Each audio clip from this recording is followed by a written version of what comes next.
Hello children, I'd like to tell you a story about something that happened to me when I was about your age. It happened during the war and it was right at the beginning of the war when I was evacuated. But this story is all about me, it's written about me, and I'm going to read you the beginning part of the story. Carrie had often dreamed about coming back. Carrie, that's me. In her dreams, she was 12 years old again, short, scratched legs in red socks and scuffed brown sandals, walking along the narrow dirt path at the side of the railway line to where it plunged down off the high ridge through the Druids' Grove. The yew trees in the grove were dark green and so old that they'd grown twisted and lumpy like arthritic fingers. And in Carrie's dream, the fingers reached out for her, plucking at her hair and her skirt as she ran. She was always running by the end of this dream, running away from the house, uphill towards the railway line. But when she did come back with her own children, the railway line had been closed. The sleepers had been taken up, and the flat, stony top of the ridge was so overgrown with blackberries and wild rose and hazelnut bushes that it was like pushing through a forgotten forest in a fairy tale. The tangled wood round Sleeping Beauty's castle. Pulling off the sticky brambles that clung to their jeans, Carrie's children said, "No one's been here for hundreds of years." "Not hundreds, thousands." 100,000 years. 1,000,000, billion, trillion. "Only about 30, Carrie said. She spoke as if this was no time at all. "I was here with Uncle Nick 30 years ago, during the war, when England was at war with Germany. The government sent the children out of the city so they shouldn't be bombed. We weren't told where we were going, just told to turn up at our schools with a packed lunch and a change of clothes. Then we went to the station with our teachers. There were whole trainloads of children sent away like that." "Without their mummies," the little one said. "Without their dads." "Oh, quite alone," Carrie said. "I was 11 when we first came here, and Uncle Nick was going on 10. Uncle Nick was old. He'd been old for years and grown so fat in the stomach that he puffed when he stooped. The thought of him being 10 years old made the children want to giggle, but they bit the giggles back. Their mother was looking so strange, eyes half closed and dreaming. They looked at her pale, dreaming face and said nothing. Carrie said, "Nick and I used to walk from the town along the side of the railway. It was quite safe, not like an electrified line, and there weren't many trains anyway, only 2 or 3 a day, and they came dead slow round the bend in case there were sheep on the track. When there were, the engine driver would stop the train and get out of his cab and shoo them off. Sometimes he'd wait so that everyone could get down from the carriages, stretch their legs and pick blackberries before they set off again. Nick and I never saw that, but people said it often happened. They were especially good blackberries here, easy to reach, not dusty like the side of the road. When they were ripe, Nick and I used to pick some to eat on the way. Not many. We were always in too much of a hurry to see Johnny go to bed and Hepzibah Green." "Go to bed?" "Yes, just like that," Carrie said. "Go to bed." She smiled, a remembering smile, half happy, half sad. Waiting for her to go on, the children looked at each other. Carrie was good at stories, but sometimes she stopped in the middle and had to be prodded. "People don't have names like that," the oldest boy said to encourage her. "Not real life, ordinary people." "Oh, Johnny Go to Bed and Hepzibah were real all right," Carrie said, "but they weren't ordinary. Any more than Albert was. Albert Sandwich, our friend who lived with them." "Lived where?" There were no houses in sight. The wooded mountain rose on one side of the old railway track and fell steeply away on the other. No sound of people either. No cars, no aeroplanes, not even a tractor. Only a pigeon or two in the trees and sheep baaing below in the valley. "Druid's Bottom," Carrie said. She looked slyly at the children and laughed when they laughed. It was really called the house in the valley where the yew trees grow, but that's a bit of a mouthful even in Welsh, so everyone called it Druid's Bottom, because it was at the bottom of the grove. "No one knows about Druids really," the oldest boy said importantly. "All that mistletoe and human sacrifice, that's just legend." "There's always a reason for legends," Carrie said. "It was certainly a sacred grove of some sort, some old religion. Bad or good, I don't know, but it had a very strange feeling. You'll see for yourselves when we get there. There's a spring that was supposed to have healing powers and the remains of what might have been an Iron Age temple. At least Albert said so." The children's father had been an archaeologist and he was dead. He died in the spring. It was August now and the first time they'd gone on holiday without him. They'd been driving through Wales to the sea, and Carrie had turned off the main road into a narrow valley and said this was where she and Uncle Nick had lived for a while in the war, Would they like to stop the night and see? They hadn't wanted to very much. The little mining town was desolate and ugly, and the only hotel smelled of stale beer and greasy chips. But Carrie had looked so different suddenly, so happy and ironed out and eager that none of them had said so. Carrie said, "Not much farther, I don't think. Of course it looks a bit different. Places often do when you come back to them. But I think I remember, soon as you turned the bend and saw the tunnel. Yes, there it is, the first U."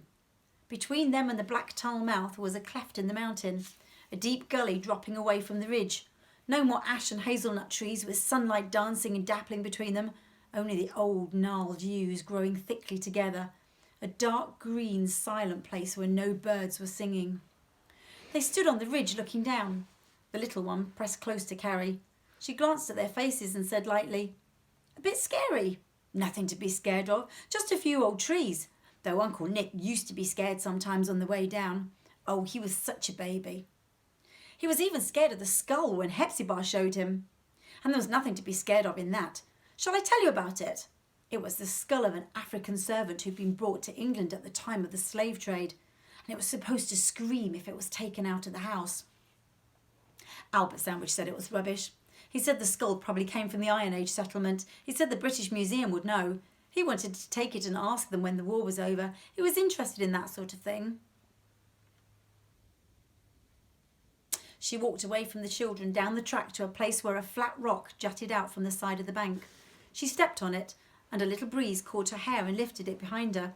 She called out, "There's the house, come and see."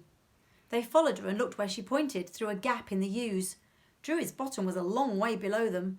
A doll's house with tall chimneys, tucked in a fold of the valley as if in the crook of an elbow. "There's a path," Carrie's daughter said. "Bit slippy and slimy, but we could go down if you like." Carrie shook her head. "There's no point. No one lives there. No one could live there now." They looked again. "It's a ruin," the oldest boy said. "Yes," Carrie said. She sounded flat and dull, as if she'd known this all along but had hoped something different. We could go down all the same." "That would be a long way back up." "Lazy fat, lazy tyke." "Fat and lazy yourself with brass knobs on. Come on, let's go down there. It's not far." "No," Carrie snapped. Her own sharpness seemed to surprise her.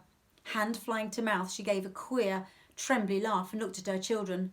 They stared back and saw the colour come and go in her face. She took a pair of dark glasses out of her pocket and put them on. Eyes safely hidden, she said, "I'm sorry, I can't. I really can't again. I'm so sorry dragging you all this way. I wanted to show you and see for myself just one more time. We were so happy here, Nick and I. I hoped that was all I'd remember." She drew a deep breath and smiled at them, shakily. "I'm so sorry, darlings. It's all right. I'm all right now." Far from it, the oldest boy thought. He took her hand and said, "Let's go back now. Let's go back and have tea. Nice cup of tea will make you feel better. I suppose they will give us tea at that pub. That's not much of a place, is it? Neither the pub nor the town." Derelict, he'd thought when they drove through the main street. All those boarded up shops and only old people about, dreaming on doorsteps or creeping along in the sun, like a place that was waiting to die. "Pit's closed," Carrie said. "They opened it up during the war, but the seams were too deep. Not economical. Suppose once we didn't need the coal so badly, they closed the mine down, then the railway. I should have known, really. Places change more than people, perhaps. You don't change, growing older. I thought I had changed, that I'd feel differently now. After all, what happened wasn't my fault. Couldn't have been. It just didn't make sense. That's what I've been telling myself all these years. But sense doesn't come into it. You can't change how you feel. I did a dreadful thing, the worst thing of my life when I was 12 and a half years old. Or I feel that I did, and nothing can change it." They'd left the wooded slopes behind them, and the valley had opened out. Springy, sheep-cropped turf crisscrossed with dry stone walls, round down to the backyards of the houses. Narrow, straight streets, one long, thin one, like a spine down the middle, and short, stumpy ones leading off, steeply climbing the hillside. It was peaceful enough, and the slate roofs shone in the soft evening light, but it was still a hideous place. The oldest boy thought. Ugly houses and black pit machinery and smooth cones of slag, meanly dark against the green mountain. Carrie said, "See that slag heap? The one over there? We used to slide down on a tray, though we were in trouble if he caught us, mind. wearing out our good clothes or wasting hot water to wash them. Who's he? The oldest boy asked. But she didn't seem to hear him. She was gazing down at the town and smiling her private remembering smile. That's the pub where we're staying, she said after a minute. The Dog and Duck. And that building there, the one with the green roof, that's Ebenezer Chapel where we used to have lessons some mornings because there wasn't room for us all in the school. It was only a small school, you see, not big enough to take all the extra children from London. And here, where we're standing now, this is the exact place where the train always whistled when it came round the bend.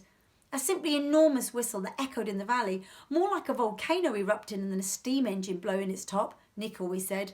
But he was touchy about it because it made him sick the first time.